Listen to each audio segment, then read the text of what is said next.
ஆண்டவராகிய இயேசு கிறிஸ்துவின் நாமத்தில் நண்பின் வாழ்த்துக்கள். இந்த கால வேளையில் உங்களை சந்திப்பதில் மகிழ்ச்சி அடைகிறேன்.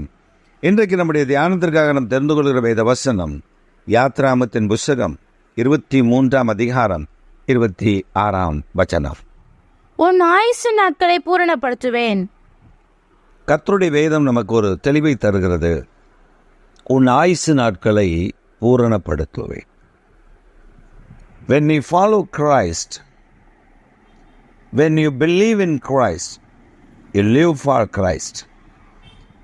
நீ ஆண்டவரை பின்பற்றுகிற மனிதனாய் இருப்பாயானால், நீங்கள் கர்த்தரை பின்பற்றி அவரை ஆராதிக்கிற ஜனமாய் இருப்பீர்களே ஆனால், அவர்தான் உங்கள் தெய்வம் என்று சொல்லி நீங்கள் அவரை பிடித்து கொண்டு இருப்பீர்களானால், உன் ஆயுசு நாட்கள் பூரணமடையும்.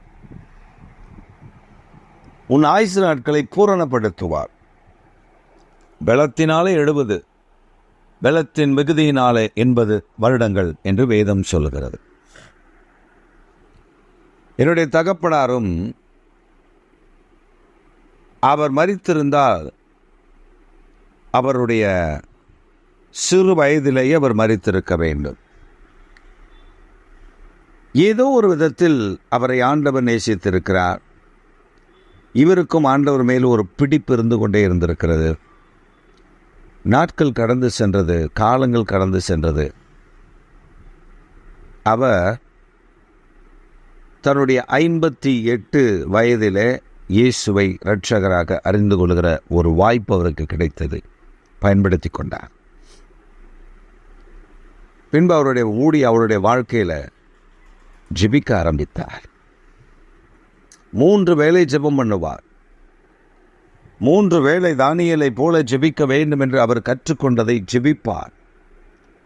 வேதத்தை வாசிப்பார்.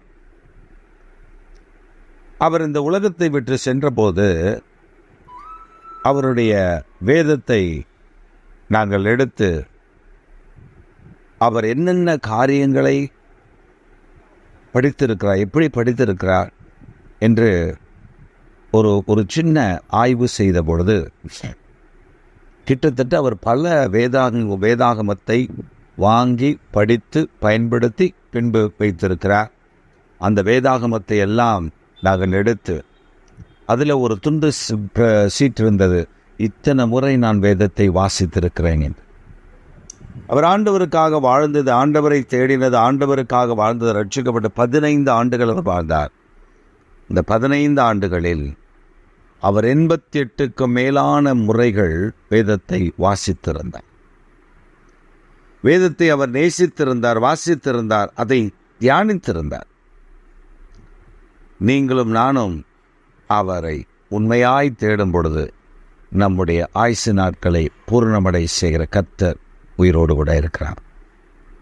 உங்களுக்கு இன்றைக்கு சொல்லுகிற மரண பயத்தில், போராட்டத்தில், நெருக்கடியில், ஐயோ என் குழந்தை கர்ப்பம் தரிக்கலாம் அலைந்து கொண்டே இருக்கிறது, ஐயோ என்னுடைய குடும்பத்தில் ஒரு ஆசீர்வாதமே இல்லை, எனக்கு மரண பயம், வியாதியின் மேல் வியாதி, கலங்கி கொண்டிருக்கிறீர்களா?